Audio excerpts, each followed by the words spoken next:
Part 1. When food becomes a feeling. It starts out so quietly. You're sitting on the couch after a long day. Maybe your body's still, maybe your mind is racing. The room is calm, but inside something is buzzing. Unspoken stress, tension, loneliness, boredom. You don't know exactly what it is. You just know that you're unsettled. You walk into the kitchen, open the fridge, close it, open the pantry, stare at the shelves. Maybe you're not even hungry, not really, but something in you is searching. Not for food, for peace.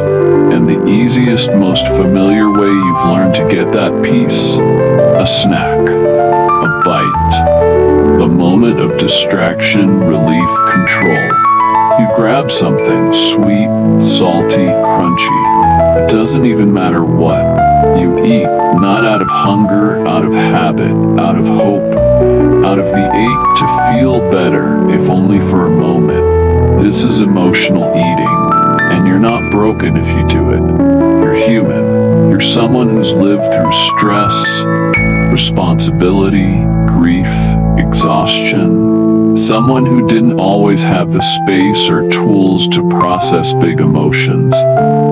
So food became the friend that always showed up, the comfort that never judged, the thing that filled in the gaps when no one else could. And for a while, it worked, until it didn't, until it started messing with your sleep.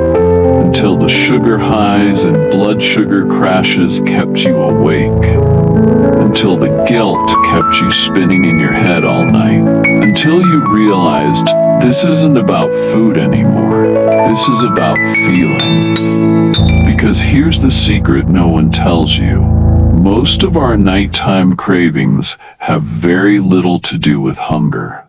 They have everything to do with unprocessed emotion. Think about it. During the day, you're busy, you're distracted, you're performing, producing, pushing through. There's no time to feel.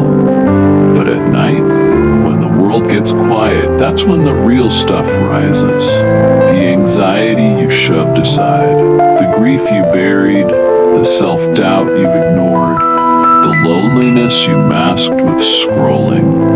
And your nervous system, trying to cope, reaches for what it knows, food. Not because it's the enemy, but because it's always been there. It's the fastest, most accessible comfort you've ever known.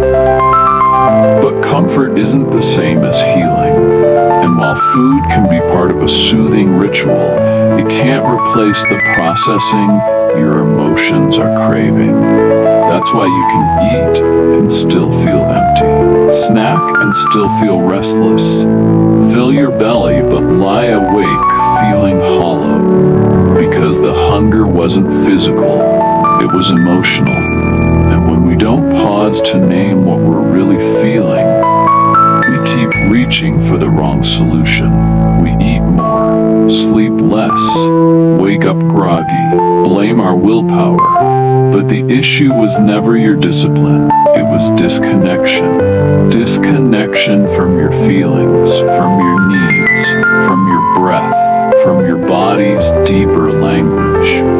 You see, your body doesn't just speak in hunger and fullness. It speaks in tension, in cravings, in restlessness, in silence. And when you start learning that language, when you stop labeling every craving as bad and start asking, what is this trying to tell me? Everything changes. You don't have to fight yourself. You start listening. And that's when the real rest begins. Because sleep doesn't just come when your belly's full. It comes when your soul is quiet. And sometimes, the reason you can't sleep has nothing to do with what you ate. It has everything to do with what you felt and didn't have space to feel. Part 2. Feeling without feeding it. So how do you tell the difference between true physical hunger and emotional hunger, between a need for fuel and a need for feeling. It's not always obvious, especially when you're tired, overwhelmed, or used to numbing instead of noticing. But there are clues. Physical hunger builds slowly. It often starts in the body. Maybe a gnawing in the stomach, a drop in energy, a soft headache, or shakiness. It's patient. It doesn't demand a specific food. It says, give me something nourishing. It will still be there even if you distract yourself for a few minutes. Emotional hunger, on the other hand, tends to come on fast.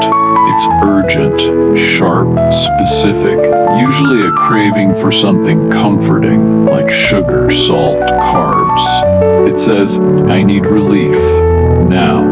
And often, once the emotion shifts, even slightly, the craving fades. So next time you feel a pull to the kitchen late at night, pause.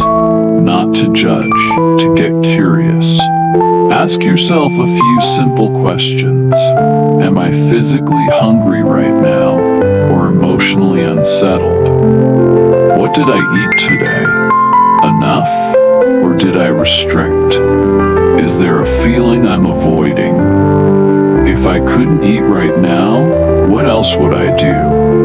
And then, here's the key. Do that other thing, just for 5 minutes. Maybe it's journaling a few honest lines. Maybe it's stretching.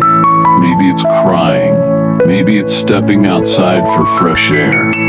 Maybe it's putting your hand on your heart and saying, you're okay. I hear you. These are comfort rituals. They don't numb you. They hold you. They let the feeling pass through instead of getting stuck. You don't need to earn these rituals. You don't need to wait for a crisis.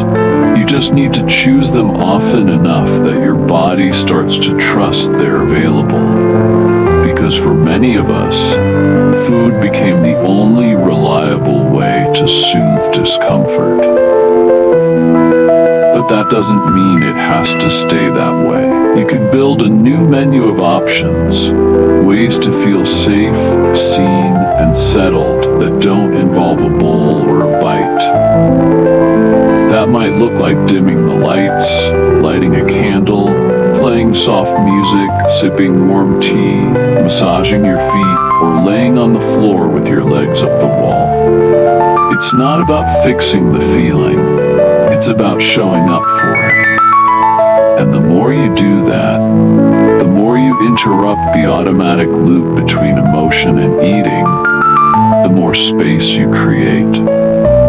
Space to feel, space to choose, space to rest. Because emotional eating isn't wrong, it's just outdated. It was the tool you had when you didn't have other tools, and now you do.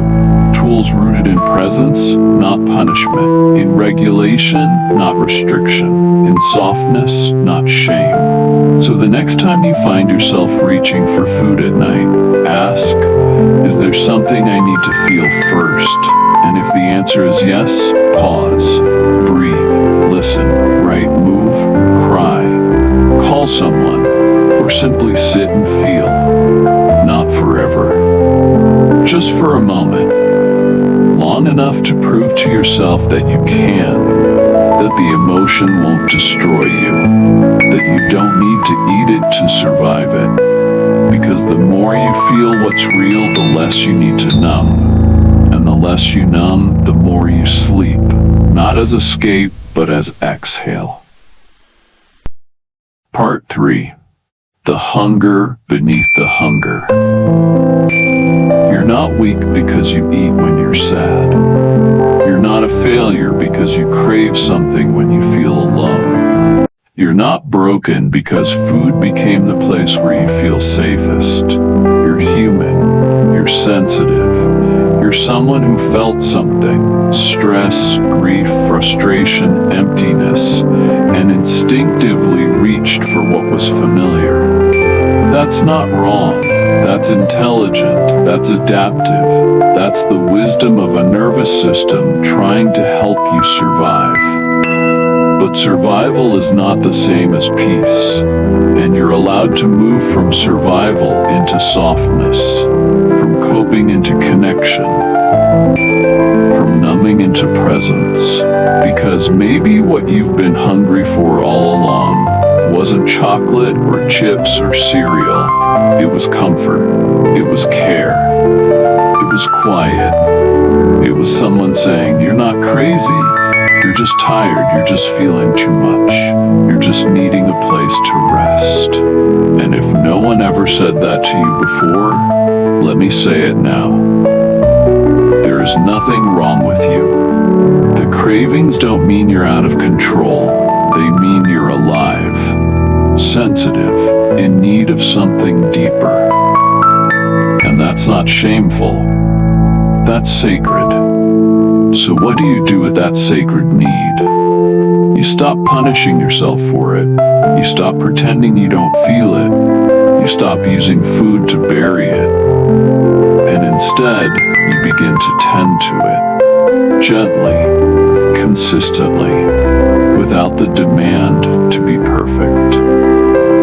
Maybe that looks like creating 5 minutes of stillness before bed, where you put your hand on your heart and ask, what do I need right now that isn't food? Maybe it's journaling 3 honest sentences each night, even if they feel messy.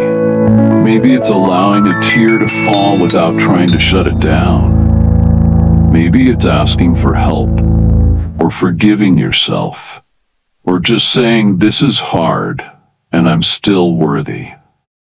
Because sleep doesn't require you to be flawless. It requires you to be real.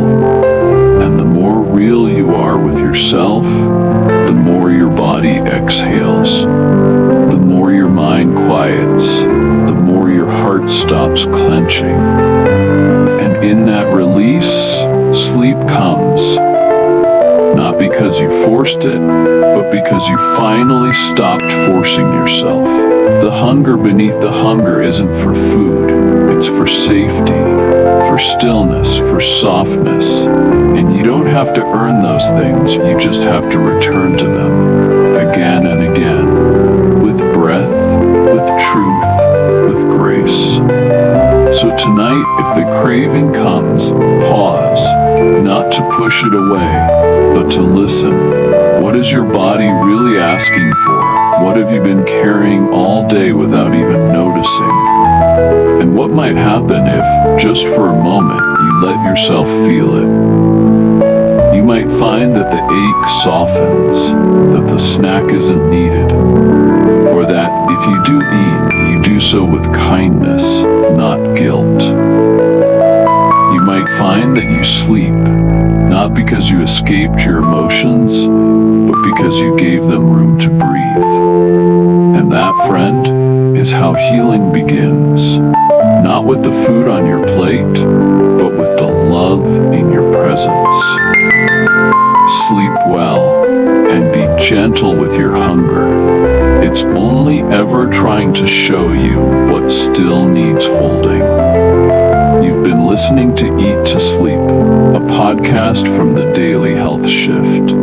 If this episode resonated with you, if you saw yourself in the patterns, the pain, the cravings, please share it with someone who might be carrying the same quiet battles. Follow the show, leave a kind review, and remember, food isn't your enemy.